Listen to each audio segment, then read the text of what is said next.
Hello and welcome to this special edition of Dialogue with the World. I'm Zhang Shanhui, and our topic today, the relationship between China and Central and Eastern Europe, known as the 17+1 cooperation mechanism.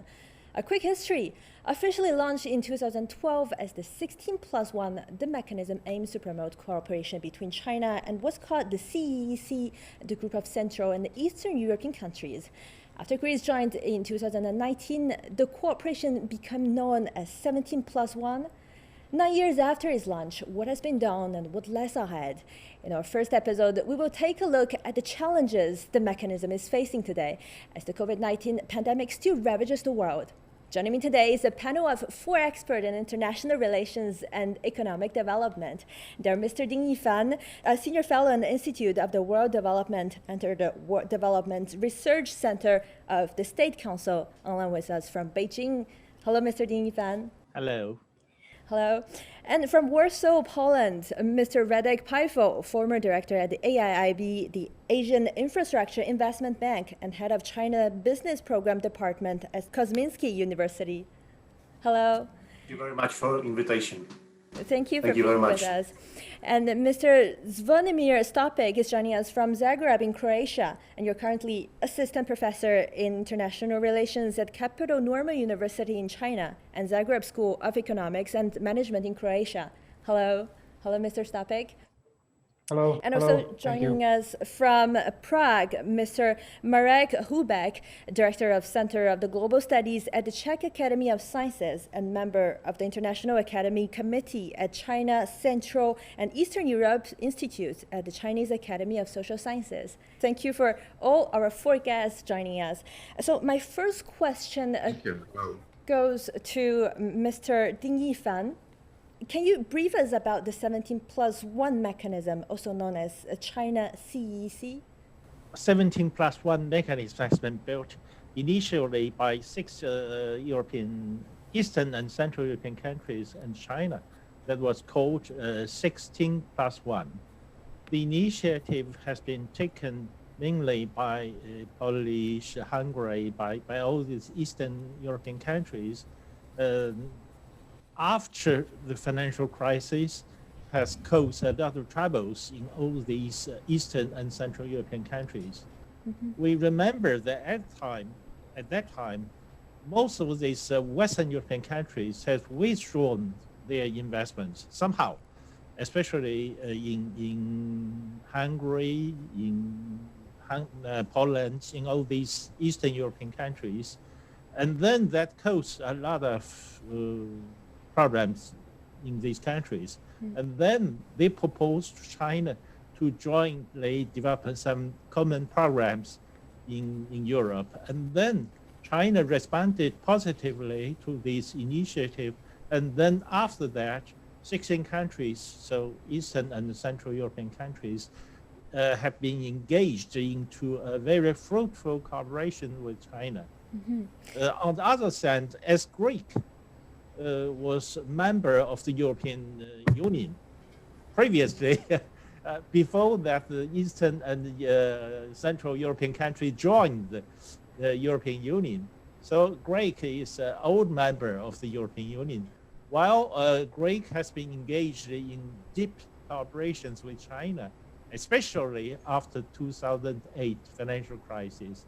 And then Greece has decided to join this group of 16 that makes it today called 17+1. Mm-hmm. So Eastern and Central European countries plus Greece. And then those 17+1 cooperation mechanism has brought a lot of success, success story, because China has invested a lot in all these Central and Eastern European countries. In these 17 countries, mm-hmm. The total investment could surpass something like $12 billion, and the bilateral trade mm-hmm. among these 17 countries and China have surpassed more than $95 billion. So that's a tremendous progress.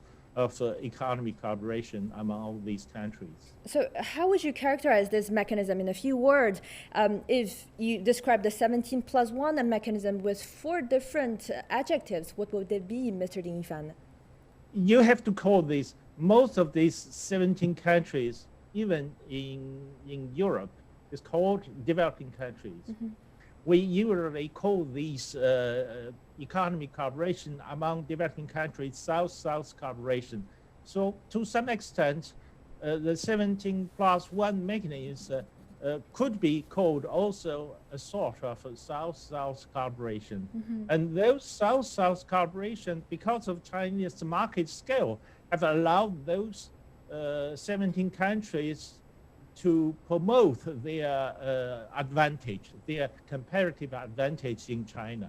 So in recent years, we have seen a lot of Eastern and Central European products into Chinese market, especially with Chinese import-export in Shanghai. More and more 17 European countries likes to promote their product in this special occasion. Mm-hmm. And then that could promote their image, their advantage in Chinese market.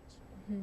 And what about you, Mr. Paifo? Your 4 adjectives to describe this mechanism, the 17+1 mechanism. Thank you very much. I think it's a good question, but I hope you don't mind if I use nouns instead of adjectives to describe the process and describe how the mechanism works. I fully agree with that what Professor Ding has just said, that there is a huge potential in cooperation. So the first noun would be potential. And I think there are 2 aspects, or even 3 aspects. First is to improve the mechanism itself. Second, I think it's a huge room for development in a Central Eastern European countries. So this is exactly what Professor Ding has just said. Mm-hmm. I can observe it in my country, for example. In the real estate market, there's still a huge room for development, and I think it concerns to other countries as well in many sectors. The third aspect of this potential, I think it refers to improving promotion of Central Eastern European countries in China. So that was also mentioned before, and I fully agree with that.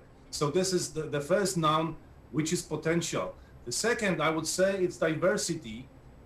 Especially after Greece was included into the project, we had so many different countries participating in this initiative.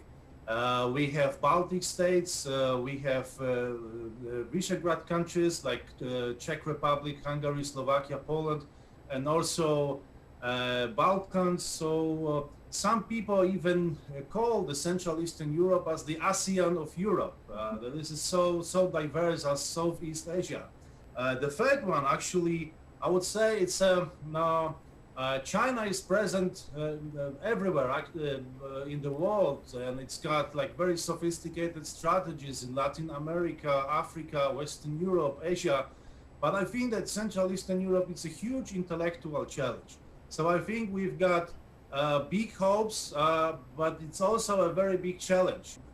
This is the third actually noun I would use. And the fourth one, I think there's a huge potential in connectivity and infrastructure. I think we will discuss these issues later on. But if you ask me about 4 nouns to describe this kind of mechanism and cooperation, I would use potential, diversity, intellectual challenge, and connectivity. Thank you. Thank you. Thank you. And what about you, Mr. Rubeck, of your version of these 4 adjectives or 4 nouns or 4 words to characterize this mechanism? I think that we can describe the 17+1 cooperation by these technical terms, I would say. First, win-win cooperation, because it's mutually beneficial. Second, I would say mutual respect, because we don't impose anything on each other, but we try to cooperate in a good way. And it's connected also with an intercultural dialogue, intercivilizational dialogue. That I would say Eurasia, because we live, in fact, in the same continent. You can say we have Europe and Asia, but it's also possible to talk about Eurasia. And it's part of global interactions, including the Belt and Road and so on. The fourth point is socialist tradition and market, because 16+1 cooperation includes 16 post-socialist countries with an experience with market, and China has also the experience with socialist tradition and market. So it's something which we have common in our history. Okay, thank you. And Mr. Stopik, what's your version about these 4 words to categorize the mechanism? First of all, thank you for the question. I think this is a good question. It's a simple question, but it's not that easy to answer. I would say, I mean, the first thing that we can say that this China plus 17 cooperation is interesting to take a little wider perspective. Interesting in many ways, because it does, in theory, envelop a lot of things. You know, there is of course economic cooperation, there's a cultural cooperation, there's all what has been said now, and I think all those points should be taken into consideration all the time, continuously, when we talk about China plus 17. The second one I would use would be, it was mentioned before, and I will repeat it. The project is very challenging because of everything, because of diversity, because of vast differences between all those countries in China, and because of the future, you know, because we have no idea what's going to happen in the future, and how these small economies are going to develop in accordance to this China huge economy, and this is going to take a lot of challenges which are going to be which is going to have to be addressed all the time, continuously. The third one, I would say ambitious, for the same reasons I mentioned before. Pretty ambitious project, again, because of all what have been mentioned so far. And the last one, I would say, debatable still. There are problems with the concept, and there are problems with perspective of these concepts, and there is still a lot of questions which are continuously being asked from Europe, for example, about this concept, which and the answers are still not completely satisfying, let's say. Thank you. So the 4 words: challenging, ambitious, interesting, and debating. So Mr. Paifo, because you were talking about the cooperation, we were talking about this problem, and Mr. Stopik has just mentioned this ambitious project. So what kind of engagement do member countries have with China today under this mechanism? Economically speaking, politically speaking, culturally speaking, are those countries like samely engaged in this project? You know, coming from Poland, I think it's very difficult to answer these questions, because the whole mechanism is very diverse. So I could tell about my country, but don't really know what's going on in other countries. But I've been accompanying my government and participating many summits since China CE summits since 1220, and I've been listening to the speeches of the leaders of other countries. And what I may say about the visions of other countries is that I wouldn't say we have different agendas, but there are accents actually certain countries put on the initiative differ. So there are different accents put on this initiative, I would say. First of all, I think it's a great platform of dialogue, and this is a great idea to exchange the views. And I think it's very valuable for all the countries participating in the initiative.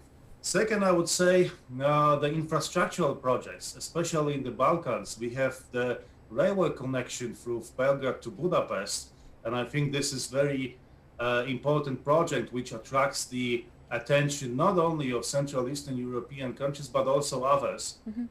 Also from the perspective of Poland, because we have this China-Europe Express trains, Jungą-Balnie, right? Jungą-Balnie. And 80% of the chains, it is estimated that around 80% of the chains are entering the border of the European Union in Poland. So that's why the infrastructure and railway is so important for us. And also tourism, because I could see that many Central Eastern European countries, I think Professor Hubecks may confirm this because he comes from Prague. The tourism was so important, and many countries tried to attract the tourists from China. So that was also a very important part of the agenda. Certainly the investments and also the education, think tank networks, that was also very important. So there are many potential areas of cooperation. I think it's a long-term project, and we have to continue the good things. That's what I believe. Thank you. Thank you. So, Mr. Ding Yifan, we were talking about the benefits that this mechanism can bring to the European countries. And then what about China? What about China? In this mutual exchange, what has China gained from this mechanism? Oh, China has learned a lot of things from those 17+1 mechanisms. I just wanted to respond to a very important point that Professor Hubeck mentioned, because coincidentally, all these almost 17 countries and China, we are coming from a planned economy towards a market economy, so we have a lot of experience to share together. For Western countries, they think that the market is natural, the market is spontaneous. While when we we get out from the completely planned economy towards a market, somehow a market economy, we know that the market has to be fostered. The market is not that spontaneous. We have to get accustomed to the market economy, and then we have to learn how to regulate the market, and the government has to play a certain role in regulating the market and then in fostering the market. Somehow, with those 17 countries, we can share all these experience, and we have learned a lot of experience from those countries who got a lot of experience from these difficult transition. I think that those humanities issues and aspects are very important in our cultural and people-to-people exchange. And let's talk about our current issues, because in the past years had witnessed vast changes brought by the COVID-19 around the world. We've witnessed the health system precariousness, we've witnessed the growing death rate and economic recessions, social and political instability. So with the pandemic still ravaging across the world today, what are the new challenges that the 17+1 cooperation mechanism is facing today, Mr. Stopik? COVID-19 pandemic, of course, influenced the entire globe. So some of the things which China Plus 17 project is going to be affected by are exactly the same as everywhere else. Some of these things we can already feel. Some of the projects are being a little bit postponed, or some of the projects are simply, it will take a little bit longer for them to finish. However, I would mention that one important thing that this pandemic issue cannot be actually separated from everything else that's been going on with China in the past 3 or 4 years, including the USA-China trade war, including problems with Huawei, including the change of perspective on China. These are all things now which are going to affect all the projects with China in the future. So these challenges should be addressed definitely as quickly and as best as possible. And in my personal opinion, the good way out of this is to finish the projects that are currently ongoing quickly, but as best as possible, and for everyone, to maintain a cool head and just move forward. And so, Mr. Ding Yifan, what's your opinion on this issue? Oh, I think that the pandemic is completely unexpected in global economy. While the pandemic caused a lot of serious problems in all these countries. I think that mostly in all these 17 countries, they need some equipment to fight with this COVID pandemic. And China is an essential provider of these materials to fight with the pandemic. That's why in 2020, China is the export, despite this deep economic recession, has soared because of these needs in protection clothes, in ventilators, in all these materials to fight with the COVID. And then to some extent, those countries need primary materials to maintain their daily life. So, and China, as China is the biggest producer of a lot of electronic equipment, and in these, in the middle of the pandemic, people need to be equipped to maintain their online activities. So Chinese equipment, electronic devices have been a hot topic in every country, not only in those 7 countries, but also in all these European and American economies. So this is a point of view from China. So Mr. Paifo, I would like to address you this question. The pandemic has strongly affected the economic growth of all member countries. So how do you assess the impact of this pandemic on the member countries' economy, given having taken a look at the challenges facing the 17+1 mechanism? What possible solutions can we find to address these challenges? First of all, I think it's too early to say, because in Central Eastern Europe, I would say that we are just in the middle of that. So we will go through this vaccination process, and I think it's too early to judge. That's first. Second, I would say it creates very uncertain international environment, and it must be taken into consideration if we want to work out a good solution for that. Third, I would say that in some countries it may be taken emotionally because of this uncertain international environment. So there are a lot of emotions. I'm talking about my country, about Poland, that it is taken very emotionally, right? And we have to take it into consideration. I don't know how about the other countries, what Professor Ding would say about China, Professor Hrubets about Czech Republic, and Professor Stopic about Croatia, but in Poland it's taken really emotionally, so that's third. The fourth remark I would make, it's that pandemic and then coronavirus speeds up the processes actually that have been taking place before that. So political ones and also technological ones. I mean, it speeds up the process of digitalization, for example. That's also very important. Some technological changes we face. And fifth remark I would make, it's also, even though it creates an uncertain international environment, it creates a lot of opportunities, right? And we have to remember about that, I think. Thank you. Thank you. And my next question, we will start to talk about the multilateralism and the unilateralism, what's happening today, which is a very challenging issue today in our international environment. So my question is for Mr. Hubeck, because the 17+1 mechanism is a mechanism, it's a regional and multilateral cooperation. So how would you highlight these aspects, given the rise in unilateralism over the past few years? How would you value this mechanism of terms in terms of upholding the multilateralism in the world? I think it is really apparent that the Czech Republic, particularly my home country, the European Union and China, are very good partners in struggling against unipolarism and unilateralism and in building multilateral world. The last 4 years of challenges of unilateralism proved that.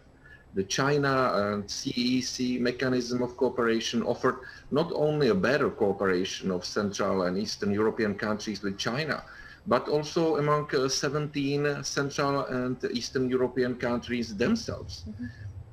17+ format is a motivation to communicate and cooperate more here in Central Europe among Czechs, Slovaks, Polish, Hungarians, Serbians, Greeks, and other partners. So I think it's really helpful also globally. I think that the 17+1 can be considered also a model for other regions and macro regions of the world for cooperation of China with other countries. And so, Mr. Stopik, what's your opinion on this question? Yeah, this is when I say when at the beginning I said that the project, the concept 17+1 was ambitious, and this is the ambitious part, the idea of multilateralism. Because the region that these 17 countries, this is a huge region for us. When we look at it from our perspective, perspective of these smaller countries, this is a huge region. There's one of the questions which we always ask: how can you connect, for instance, Montenegro and Latvia? I don't know, Croatia and I don't know, Estonia or whatever. You know, this is a huge area. And this multilateral approach should actually spur the cooperation, just what the word says, multilateral cooperation, you know, integral cooperation within the entire area. And ambitious.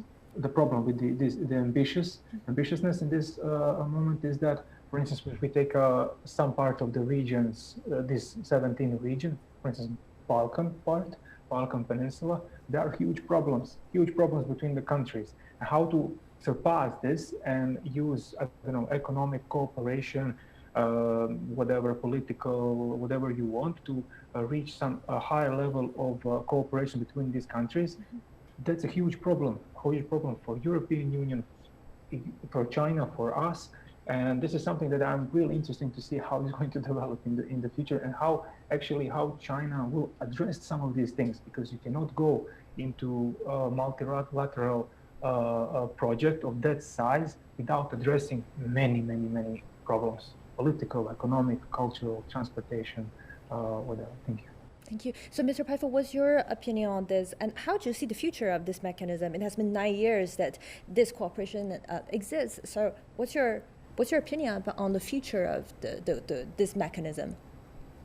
It's a long-term project, so I think there's a huge potential, and there are a lot of things that can be done through this mechanism.